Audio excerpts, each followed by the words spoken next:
Civic वाला लौंडा कहकर ही बुलाता है। और जब आप ये गाड़ी लेके निकलेंगे तो 2-3 दोस्तें तो साथ ऐसे ही बैठ जाएंगी। और ये मैं सिर्फ कह नहीं रहा, बहुत सारे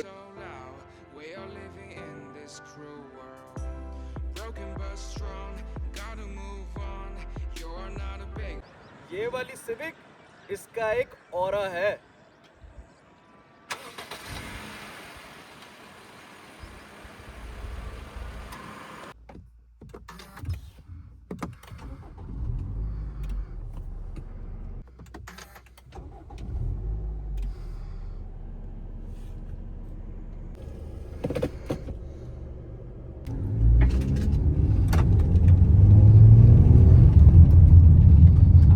इस गाड़ी में स्टाइल है, एग्रेसिवनेस है, स्पोर्टीनेस है, बेहतरीन हैंडलिंग है, बेहतरीन इंजन पावर है और गाड़ी का जो ओवरऑल ऑरा है ना वो बहुत ज़बरदस्त है। इसको ड्राइव करने का, इसको चलाने का, इसकी फ़ील का एक अपना ही मज़ा है।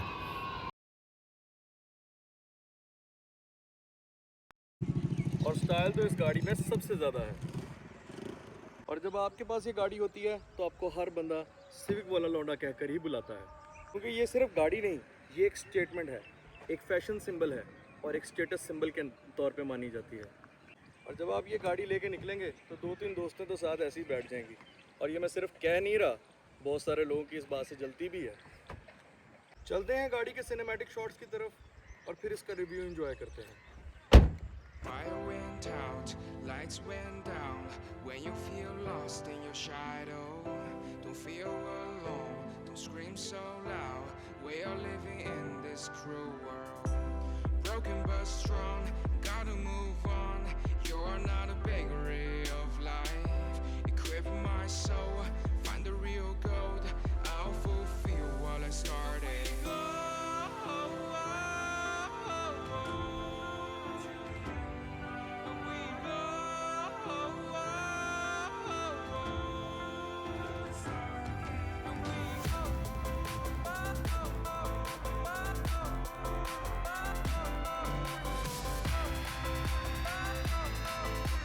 मैं जिस गाड़ी का रिव्यू आप लोगों के लिए लेके आया हूँ, this is none other than Honda Civic 1.8 Oriel. और इस शेप ने, इस डिज़ाइन ने और इस मॉडल ने पाकिस्तान की मार्केट में अपना लोहा मनवाया है। मेरे ख्याल से अगर मैं ग्लोबली कहूँ तो ये बिल्कुल भी गलत नहीं होगा। मार्केट में सिविक की जनरेशन ओवर द ईयर्स बहुत दफ़ा आई हैं, रीबॉर्न और ईगल आई, और अभी लेटेस्ट जनरेशन भी इवन बहुत ही स्पोर्टियर है। बट मेरी फेवरेट है ये वाली और आप लोगों की भी है। मुझे आप लोगों ने कमेंट्स में लाजमी बताना है। इस शेप का सबसे ज़्यादा मकबूल होने की वजह ये है कि ये गाड़ी इतनी डाउन टू अर्थ फील देती है। अगर आप इसके अंदर बैठें तो ऐसा लगता है कि आप किसी फार्मूला 1 की रेसिंग कार में बैठ गए हैं। बात अगर इंटीरियर की हो ही गई है तो स्टीयरिंग व्हील के साथ ही बात करते हैं। अब अगर इंटीरियर की गेम ऑन करें तो आप गाड़ी का ओवरऑल डैशबोर्ड लेआउट एक दफ़ा विज़िट करके देखें। क्या स्टीयरिंग व्हील का डिज़ाइन है, क्या डैशबोर्ड का लेआउट है, और सबसे मेन चीज़ जो इसमें नोटिस करने वाली है, हर चीज़ ड्राइवर ओरिएंटेड रखी गई है।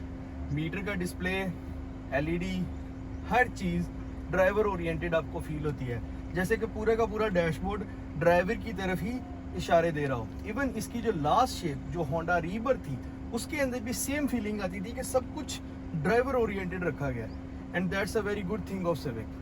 की गेम में जो मेरी फेवरेट है वो है इसकी सीट्स और इसकी सीट्स की सिटिंग पोजीशन। जो आपका व्यू एंगल है ना वो ऐसे है कि बिल्कुल आप रोड के साथ लगे हुए हैं, ठीक। और उसके बाद ये जो बोनेट्स के जो बड़े वाले कर्व्स हैं ना, ये आपको ऐसी फील देते हैं जैसे आप गाड़ी के अंदर हैं, ना कि गाड़ी के लेवल के बराबर। जैसे आपको फील आती है ना कॉकपिट वाली, कि आप गाड़ी के अंदर ऐसे बैठ गए कि you and the car is the one thing. आप गाड़ी को फील कर सकते हैं, रोड को फील कर सकते हैं। और जो होंडा सिविक हैंडलिंग देती है, कोई भी ऐसा ब्रांड, इवन टोयोटा की भी कोई भी कार ऐसी हैंडलिंग प्रोवाइड नहीं करती।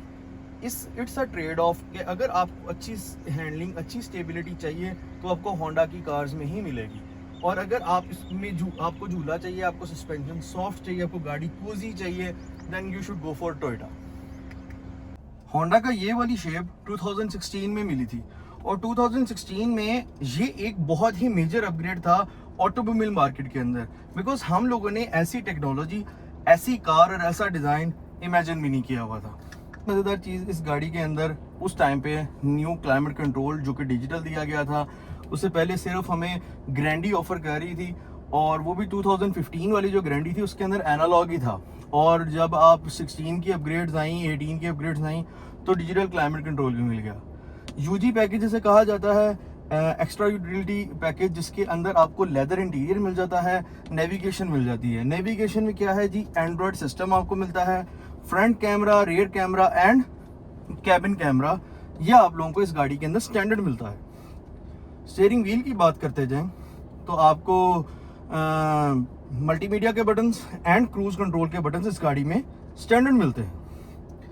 गाड़ी के अंदर रिमोट स्टार्ट ऑफर कर दिया गया, जो कि तब की गाड़ियों के अंदर बहुत ही ज़्यादा रेयर था, और शायद हम लोगों ने फर्स्ट टाइम एक्सपीरियंस ही होंडा सिविक में किया था कि पुश स्टार्ट नाम की भी कोई चीज़ होती है। उसी के साथ 7 स्पीड का CVT हमें गियर बॉक्स मिला था, और होंडा ने मार्केट के अंदर इंट्रोड्यूस करवाई थी इलेक्ट्रॉनिक पार्किंग ब्रेक, जो कि टिल नाउ ग्रैंडी जो कि 80 लाख रुपए की हो चुकी है नहीं ऑफर करती। बहुत ही एक अच्छा फीचर, बहुत ही यूटिलिटी वाला व्हीकल पैकेज, और बहुत ही अच्छा मतलब मैं आज तक कहता हूं कि जितनी भी गाड़ियों के अंदर ये वाली ब्रेक आती है ना, मज़ा आता है। और इसी के साथ आपको एडिशनल फीचर मिलता है ब्रेक होल्ड का। फीचर बहुत छोटा है, बट जब आप इसको डेली लाइफ में यूज़ करेंगे, आप ट्रैफिक सिग्नल्स पे, रश आवर्स में जब आप ब्रेक होल्ड यूज़ करते हैं, और आप एक दफ़ा होंडा को थैंक यू लाजमी कहते हैं। सिर्फ इस मीटर को देखें कि इसके अंदर जो RPM साइड है वो एनालॉग है, जो स्पीडोमीटर है वो सारा डिजिटल है, आपको इन्फॉर्मेशन सारी डिजिटल मिल रही है, आपको हीट गेज इस साइड पे मिल रही है और फ्यूल गेज इस साइड पे मिल रही है।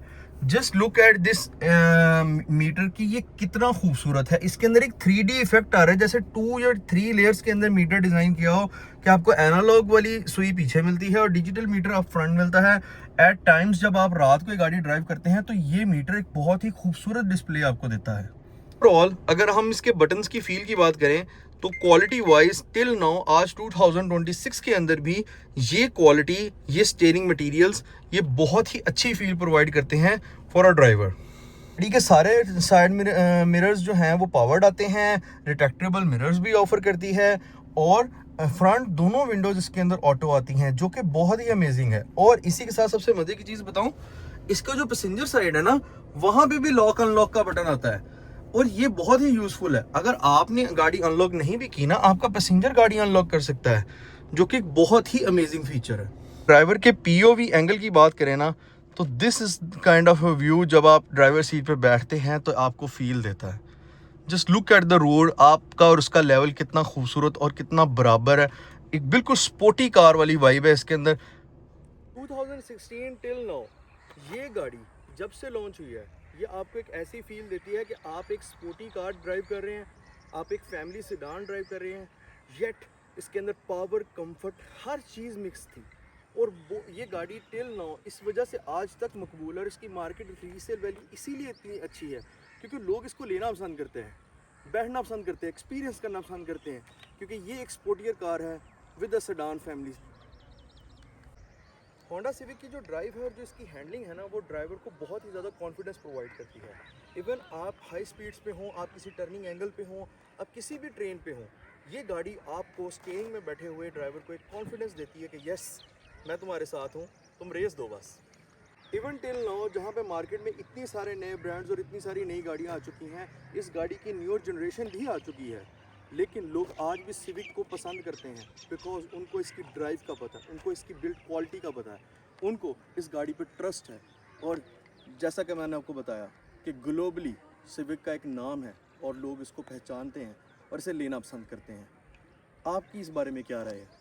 कि आपको आज का सिविक का रिव्यू पसंद आया होगा, और अगर आप इसी तरह के और रिव्यूज़ देखना चाहते हैं तो मेरे चैनल को लाइक, सब्सक्राइब और शेयर करना मत भूलिएगा। इंशाल्लाह आने वाले दिनों में हम सुजुकी फ्रॉक्स का भी रिव्यू करेंगे, तो चैनल को लाइक, सब्सक्राइब लाजमी कीजिए। अल्लाह हाफिज़। अब आप सिविक की राइड एंजॉय करें ज़रा।